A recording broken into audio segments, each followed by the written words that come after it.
Assalamualaikum warahmatullahi wabarakatuh. Selamat pagi anak-anak ibu semuanya. Semoga kita semua dalam keadaan sehat dan bahagia. Baiklah anak-anak ibu, untuk hari ini kita akan belajar mengenal kitab-kitab Allah Subhanahu wa taala. Jadi, untuk memulai pembelajaran kita supaya lebih berkah, kita akan berdoa sebelum belajar. Baiklah anak-anak, mari kita membaca doa sebelum belajar bersama-sama. Bismillahirrahmanirrahim. Rabbi zidni ilman warzuqni fahman waj'alni minas solihin. Artinya, ya Tuhanku, tambahkanlah ilmu kepadaku dan berilah aku karunia untuk dapat memahaminya, dan jadikanlah aku termasuk golongannya orang-orang yang saleh. Tujuan pembelajaran kita kali ini yaitu yang pertama, kita dapat meyakini adanya kitab-kitab Allah Subhanahu wa taala.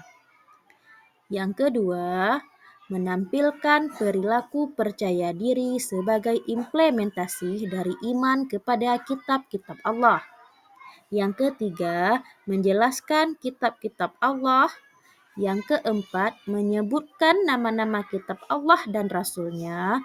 Dan yang terakhir, mencontohkan perilaku yang mencerminkan hikmah beriman kepada kitab-kitab Allah.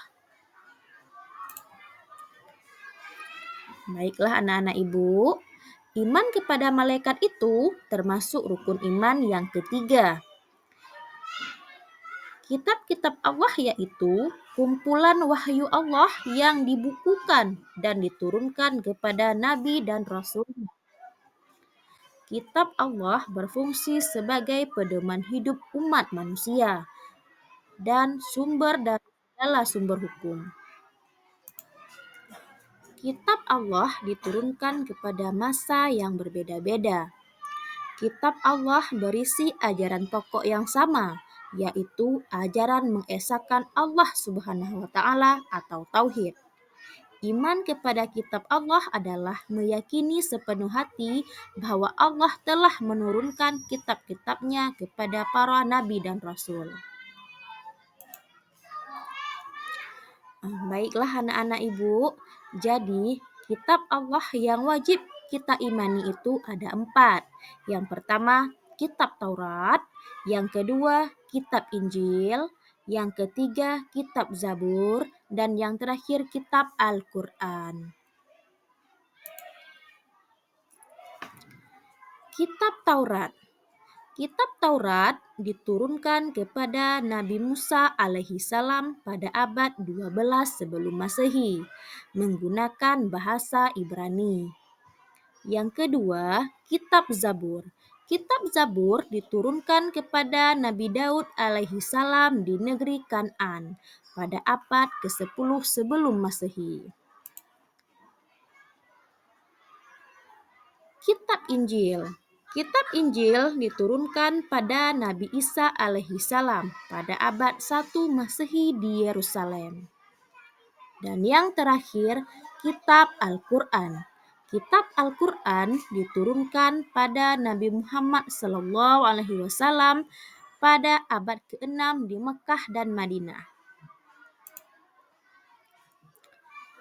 Allah Subhanahu wa taala menyuruh manusia beriman kepada kitab Al-Quran dan kitab-kitab yang diturunkan kepada para rasul sebelumnya.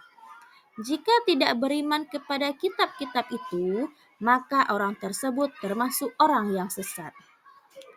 Baiklah anak-anak ibu, lalu bagaimana cara kita beriman kepada kitab-kitab Allah Subhanahu wa taala? Jadi, caranya kita harus meyakini bahwa Allah Subhanahu wa taala menurunkan kitabnya kepada Rasul untuk dijadikan pedoman hidup dalam menuntun dan mengatur cara dalam bersikap dan berperilaku untuk tercapainya keselamatan dunia dan akhirat.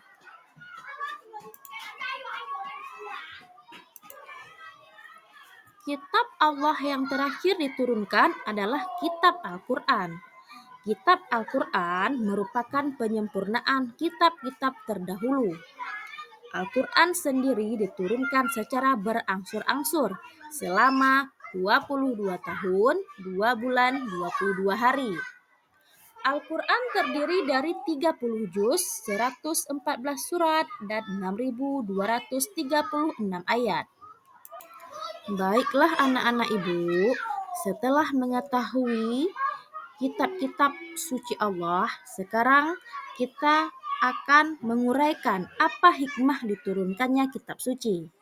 Nah, jadi hikmah diturunkannya kitab suci yaitu yang pertama, sebagai petunjuk yang membedakan antara baik dan buruk, halal dan haram. Yang kedua, Al-Quran sebagai pedoman hidup manusia. Yang ketiga, Al-Quran sebagai obat penawar. Yang keempat, Al-Quran sebagai sumber ilmu. Dan yang terakhir, Al-Quran menjadikan jiwa menjadi tenang dan damai. Baiklah anak-anak ibu, itulah hikmah diturunkannya kitab suci Al-Quran. Semoga kita semua dapat mengimani kitab-kitab suci yang telah diturunkan oleh Allah Subhanahu wa Ta'ala.